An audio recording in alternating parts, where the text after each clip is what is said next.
Hello everyone, मैं हूं सचिन देव शर्मा और ये हम कर रहे हैं वीडियो केमिस्ट्री क्लास 11th का unit 1 some basic concepts of chemistry. और ये इस चैप्टर का सेकंड पार्ट है। फर्स्ट पार्ट जो है वो ऑलरेडी अपलोडेड है। अगर आपने नहीं देखा है तो जाके वो देख लें, क्योंकि इससे पहले के जो भी टॉपिक्स है वो मैंने उसमें कवर किए थे, अच्छे से कवर किए थे। आपको पूरे टॉपिक्स लिखे हुए मिल जाएंगे। तो अगर आपने नहीं देखा है तो वो जाके देख लें। आपको प्लेलिस्ट में भी लिंक मिल जाएगी, डिस्क्रिप्शन में भी लिंक मिल जाएगी, और मैं ऊपर आई बटन पे भी आपको वीडियो अवेलेबल करवा दूंगा, आप वहाँ से भी देख सकते हैं। और जो भी नए व्यूअर्स हैं उनको बता दूं कि आपको इस चैनल पे फिज़िक्स एंड केमिस्ट्री के 11th-12th दोनों क्लासेस के हैंड रिटेन नोट्स जो हैं, जो कि मेरे खुद के बनाए हुए नोट्स हैं, वो मिल जाएंगे। तो अगर आपने चैनल सब्सक्राइब नहीं किया है तो चैनल सब्सक्राइब कर लेना और ये वीडियो पूरा एंड तक देखना, क्योंकि इसमें ये चैप्टर ख़त्म हो जाएगा, यूनिट 1 जो है। तो स्टार्ट करते हैं। तो यहाँ हम स्टार्ट करेंगे लॉज ऑफ केमिकल कॉम्बिनेशन से, ठीक है। तो chemical reactions takes place according to the contents certain laws called the laws of chemical combination. तो जो केमिकल रिएक्शंस है वो कुछ लॉज के अकॉर्डिंग ही होते हैं, वही क्या होते हैं आपके लॉज ऑफ केमिकल कॉम्बिनेशंस कहलाते हैं। तो आपका ये लॉज जो है वो है, पहला जो लॉ है वो है law of conservation of mass. तो according to this law matter can neither be created nor be destroyed, ठीक है। ये तो आपको पता होगा मे बी कि मैटर जो है वो ना ही हम क्रिएट कर सकते हैं और ना ही डिस्ट्रॉय कर सकते हैं on a physical and chemical reaction, किसी फिजिकल या केमिकल रिएक्शन में। The total mass of the reactant is equal to the total mass of product. तो जितना मास आपका रिएक्टेंट का होगा उतना ही आपका किसका होगा, प्रोडक्ट का। आपको मे भी पता होगा कि रिएक्टेंट और प्रोडक्ट क्या होते हैं। जो आपका किसी भी इक्वेशन के लेफ्ट हैंड साइड लिखा होता है वो क्या कहलाता है, रिएक्टेंट, और जो राइट हैंड साइड लिखा होता है जिसकी साइड एरो होता है वो क्या कहलाता है, आपका प्रोडक्ट। तो इसका एग्जांपल है when matter undergoes a physical change, ठीक है। तो जैसे इसका एक एग्जांपल है आइस और वाटर का। A piece of ice is taken in a small conical flask, it is well corked and weighed, ठीक है। एक आइस का पीस जो है वो एक कॉनिकल फ्लास्क होता है कॉनिकल, उसके अंदर लिया और उसको बंद कर दिया और उसका वज़न मेज़र किया गया। The flask is now heated gently to melt the ice, उसको धीरे से हीट किया गया ताकि वो मेल्ट होकर वाटर में कन्वर्ट हो जाए। फिर क्या किया कि the flask is again weight, दोबारा उसको वज़न किया गया तो it is found that there is no change in the weight through physical change. तो उसमें क्या देखा गया कि उसमें कोई भी फिजिकल चेंज की वजह से उसका वेट जो है वो चेंज नहीं हुआ। फिर सेकेंड लॉ आता है आपका लॉ ऑफ कांस्टेंट कंपोजिशन और definite proportions. In a chemical compound the elements are always present in a definite proportion by mass. तो किसी भी केमिकल कंपाउंड में जो एलिमेंट्स होते हैं उसके वो एक डेफिनेट प्रोपोर्शन बाय मास में प्रेजेंट रहते हैं। जैसे आपका प्योर वाटर है, obtain from what ever source, ठीक है। किसी भी सोर्स से आप वाटर लो, जैसे कुएं से, रिवर से, लेक से, सी से, will always be made up of only hydrogen and oxygen element combined together in a fixed ratio. तो आप पानी किसी भी सोर्स से लो, उसका जो रेशियो होगा वो हमेशा हाइड्रोजन और ऑक्सीजन का फिक्स होगा, कितना, 1:8 बाय मास। यही क्या कहलाता है आपका लॉ ऑफ कांस्टेंट कंपोजिशन।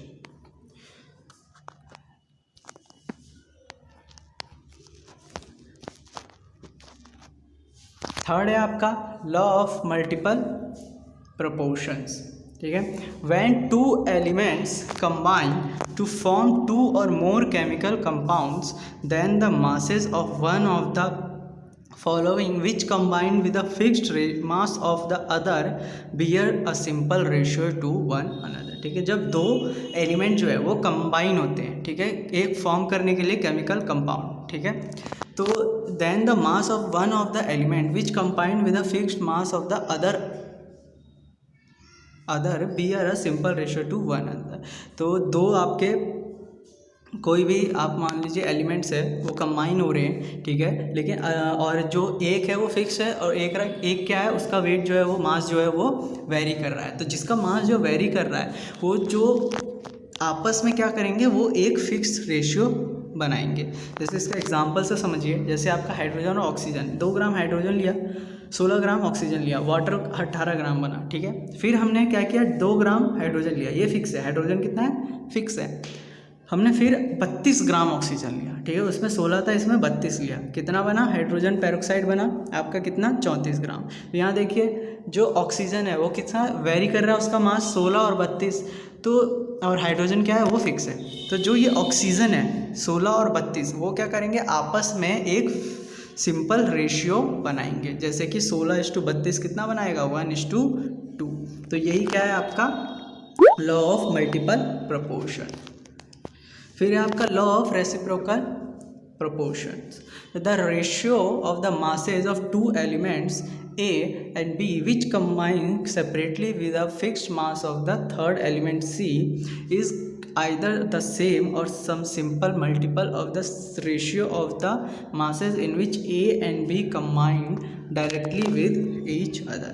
तो रेशियो जो है मासेस का 2 एलिमेंट्स का A और B का, जो कि अलग से सेपरेटली A अलग और B अलग कंबाइन होते हैं किससे, थर्ड एलिमेंट C से, इज़ आइदर सेम और some simple multiple of the ratio. दोनों क्या होंगे, या तो सेम या सिंपल मल्टीपल होंगे, मल्टीपल में होंगे एक रेशियो के बाय मास के, with which A and B combine directly with each other. जितना A और B डायरेक्टली कंबाइन होके क्रिएट कर रहे होंगे।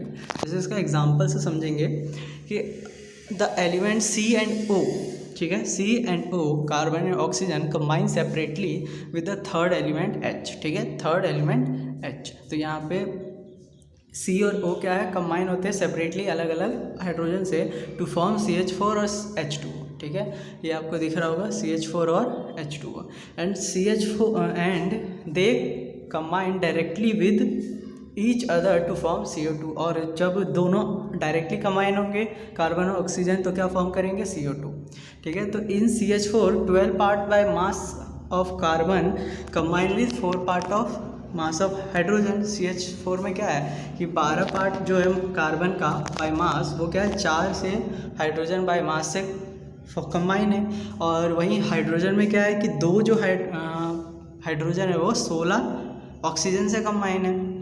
और यहाँ जब देखेंगे कि जो मास ऑफ कार्बन और ऑक्सीजन का है, तो वो जब कंबाइन होते हैं आपस में, वो क्या है, fixed mass of hydrogen of 12 and 32 है, ठीक है, मतलब 12 ऑफ कार्बन और 32 किसका, ऑक्सीजन का, such that they are in a ratio 12:32, कितना 3:8 में। In CO2 12 parts by mass of carbon combine directly with 32 part by mass of oxygen such that they combine directly in the ratio 12:32 और 3:8 जब divide करेंगे, which is the same as the first ratio, ठीक है, ये क्या है, first ratio के बिल्कुल बराबर है। तो ये क्या हो गया आपका लॉ ऑफ रेसिप्रोकल प्रोपोर्शन, ठीक है। फिर है आपका fifth Gay Lussac's law of gaseous volumes. तो when gases react together they always do so in volumes which bear a simple ratio, ठीक है, जब गैसेस कंबाइन होते हैं तो वो एक सिंपल रेशियो में होते हैं to one another and the volumes of the products if these are also gases provide all measurement of volumes are done under similar conditions of temperature and pressure. तो इनको जो मेज़र करेंगे इनका तो volume तो वो क्या होगा, मेज़रमेंट जितनी भी है वॉल्यूम्स की वो सेम कंडीशन और टेम्परेचर और प्रेशर में की जाएंगी। 1 volume of hydrogen and 1 volume of chlorine always combine to form 2 volume of hydrochloric acid. The ratio between the volumes and the reactants of the product is simple, कितना 1:1:2। अब बात करते हैं limitation of Dalton's atomic theory की। The main drawbacks of Dalton's atomic theory are it could be explained the law of chemical combination by weight but fail to explain the law of gaseous volume। तो ये क्या है, law of chemical combination को तो explain कर रहे थे लेकिन लॉ ऑफ गैसियस वॉल्यूम को एक्सप्लेन नहीं कर पाए थे। फिर है आपका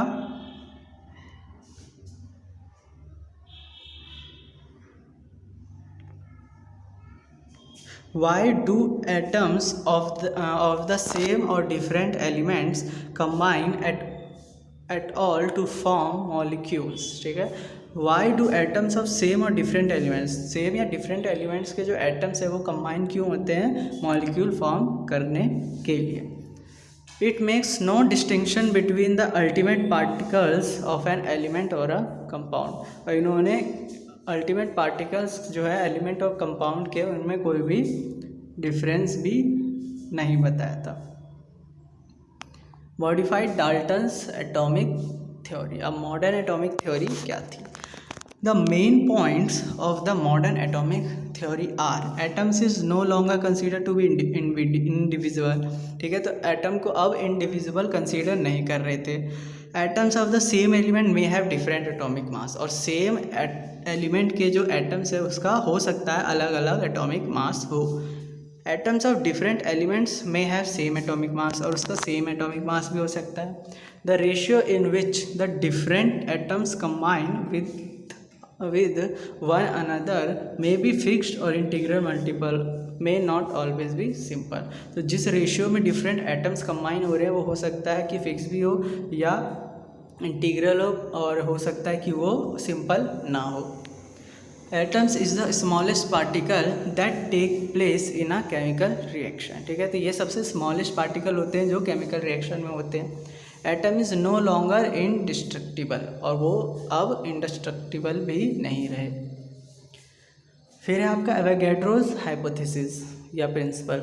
equal volumes of all gases under similar conditions of temperature and pressure contain equal number of molecules. ठीक है, तो बोला है कि इक्वल वॉल्यूम, सभी गैसेस का अगर इक्वल वॉल्यूम ले सेम कंडीशन पे टेम्परेचर और प्रेशर में, तो उसके अंदर जो होंगे मॉलिक्यूल्स भी इक्वल नंबर पाए जाएंगे। फिर आपका application of Avogadro's law in the calculation of atomicity of elementary gases. तो आपका atomicity of an elementary substance is defined as the number of atoms of that element present in one molecule of the substance such that atomicity of oxygen is 2 while that of ozone is 3। ठीक है, एक molecule में present हो substance के, जैसे example देखें कि atomicity कितनी है ऑक्सीजन की 2, और वहीं पे ऑक्सीजन की कितनी है 3। सेकेंड है to find the relationship between molecular mass and vapour density of gas. Vapour density of gas क्या होता है? डेंसिटी ऑफ गैस अपॉन में डेंसिटी ऑफ हाइड्रोजन। इसको आप अलग अलग फॉर्मेट से यूज़ कर सकते हैं, जैसे सब लिखे हुए हैं। Mass of n molecules of gas भी हो सकता है अपॉन में mass of n molecules of H2। तो आपका मॉलिक्यूलर मास क्या होता है? वो होता है 2 into vapour density of gas. फिर थर्ड है आपका to find the relationship between mass and volume of gas. तो ये डिफरेंट रिलेशनशिप है, जैसे मॉलिक्यूलर मास इक्वल टू हो गया 2 इंटू वेपर डेंसिटी, इसको आप 2 into mass of certain volume of the gas at H T P मतलब standard temperature pressure divided by mass of same volume of H2 at HTP. तो इसके ये अलग अलग फॉर्मूलाज हैं। मॉलिक्यूलर मास आपका हो जाएगा mass of 22.4 litre of gas at HTP. आपका एटॉमिक मास जो है वो है the atomic mass of an element is the number of times an atom of the element is heavier than an atom of carbon taken as 12। ठीक है, तो atomic mass क्या है एक एलिमेंट का? वो होता है number of times an atom of that element is heavier. कितने नंबर ऑफ टाइम्स है एक एटम किसी एलिमेंट का वो हैवी है कार्बन 12 से।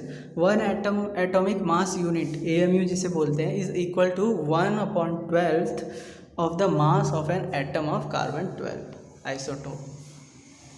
फिर average relative atomic mass of an element can be calculated from the fractional abundance of the isotope of that element. तो एवरेज रिलेटिव एटॉमिक मास जो है हम इससे कैलकुलेट कर सकते हैं फ्रैक्शनल अबंडेंस से। तो fractional abundance of N isotope is the fraction of the total number of atoms that is comprised of a particular isotope. ठीक है, तो ये क्या होता है? आपका फ्रैक्शन होता है टोटल नंबर ऑफ एटम्स का जो कि किसी आइसोटोप में कंप्राइज हो। फिर है आपका average atomic mass is the sum of the product of fractional abundance of the isotope. Average atomic mass क्या होता है? Sum of the product of fractional abundance of the isotope and their corresponding mass number. Gram atomic mass. The atomic mass of an element expressed in grams is called gram atomic mass. तो atomic mass जैसे oxygen का कितना हो जाएगा? 16 AMU। तो ग्राम atomic मास इसका क्या हो जाएगा? 16 ग्राम। सिंपल था। फिर है आपका molecular mass. The molecular mass of an substance is the number of times the molecule of a substance is heavier than 1/12 of mass of an atom of carbon-12 isotope। तो molecular mass में क्या है? ये आपका number of times जो molecule है किसी substance का वो heavier है 1/12 mass of an carbon-12 isotope के। फिर है the molecular mass of a substance is the average relative mass of its molecular as compared with an atom of carbon-12 isotope। फिर ग्राम मॉलिकुलर मास। तो molecular mass of substance expressed in gram is called its gram molecular mass. जैसे आपका molecular mass H2SO4 sulphuric acid का कितना है? 98.0 U। इसका ग्राम molecular मास कितना हो जाएगा? 98.0 ग्राम।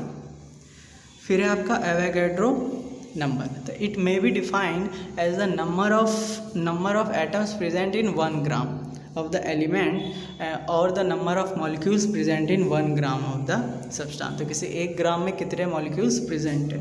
जैसे एवोगैड्रो नंबर n होता है वो कितना होता है? इसका वैल्यू 6.022 इंटू 10 की पावर 23। फिर है moles in term of mass. तो मास के टर्म में मोल देखते हैं। A mole is defined as the amount of substance which has mass equal to gram atomic mass of the substance is atomic और gram molecular mass if the substance is molecular. तो 1 मोल क्या होता है? वो उसके ग्राम molecular मास के equivalent होता है। जैसे आपका 1 मोल ऑफ कार्बन एटम कितना होगा? 12 ग्राम। 1 मोल ऑफ ऑक्सीजन कितना होगा? 16 gram. Mole in terms of number देखते हैं। तो a mole is defined as that amount of substance which contain Avogadro's number of atom if the substance is atomic or Avogadro number of molecules if the or Avogadro number of molecules if the substance is molecular। तो अगर molecular है तो Avogadro number हो गया और otherwise कितना substance amount of substance contain है Avogadro number of atom में अगर एटॉमिक है तो। जैसे एग्जांपल देखते हैं। If mole of one mole of carbon atom कितना हो जाएगा? 6.022 एटम्स इंटू 10 की पावर 23 एटम्स ऑफ कार्बन। ठीक है, तो ये आपका इन टर्म्स ऑफ नंबर्स में कितने होंगे? 6.022 इंटू 10 की पावर 23। सेम सोडियम में एंड सेम H2O में 1 मोल की बात हो रही है। अब मोल इन वॉल्यूम देखते हैं। तो in case of gases a mole is defined as the amount of gas which has a volume of 22.4 litre at STP। तो 1 मोल ऑफ ऑक्सीजन कितना हो जाएगा? 22.4 litre of oxygen at STP। और same 1 mole of CO2 gas कितना हो जाएगा? 22.4 litre of CO2 eight STP। तो ये डिफरेंट टर्म्स में मोल थे आपके। मोल concept of for ionic compounds.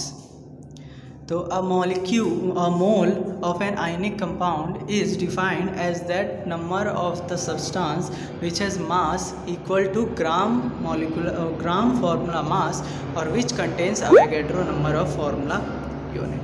तो आयनिक कंपाउंड का मोल कैसे डिफाइन होता है? Amount of substance which has mass equal to gram molecular mass. Mole of NaCl कितना हो जाएगा? 58.5 ग्राम ऑफ NaCl। तो इसमें देखिए 6.022 इंटू 10 की power 23 formula unit of NaCl हो गया और 6.022 इंटू 10 की पावर 23 Na पॉजिटिव आयंस हो गए और इसमें इतने ही Cl नेगेटिव आयंस हो गए। Empirical formula. तो empirical formula of a compound is the chemical compound which express the simplest whole number ratio of the atoms of the various elements present in one molecule of the substance। तो empirical formula आपका हो गया chemical formula जो कि simple whole number ratio में किसी भी atom के लिखा जाए वेरियस एटम्स के लिए जो कि 1 मोल ऑफ कंपाउंड में प्रेजेंट हो। Molecular formula. The molecular formula of a compound is the chemical formula which represent the true formula of its molecule, ठीक है, जो ट्रू फार्मूला रिप्रेजेंट करे।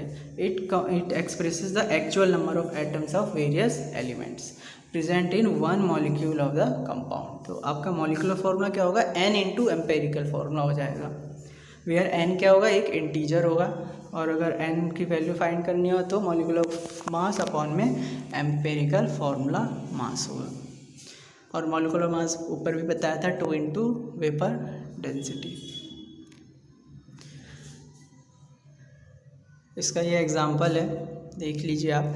मॉलिकुलर फार्मूला ऑफ ग्लूकोज इतना होता है, इसका एम्पेरिकल फार्मूला क्या हो जाएगा, इसका जो भी कॉमन होगा होल नंबर उसको आप बाहर ले लीजिए। जैसे सब में क्या है 6 कॉमन है, तो इसका जो फाइनल एम्पेरिकल फार्मूला बनेगा वो क्या बनेगा, CH2O, ठीक है। होप कि आपको अब समझ में आया होगा कि मॉलिकुलर फार्मूला और एम्पेरिकल फार्मूला में क्या डिफरेंस है। और it means 1 atom of carbon is present for every 1 atom of oxygen and 2 atom of hydrogen.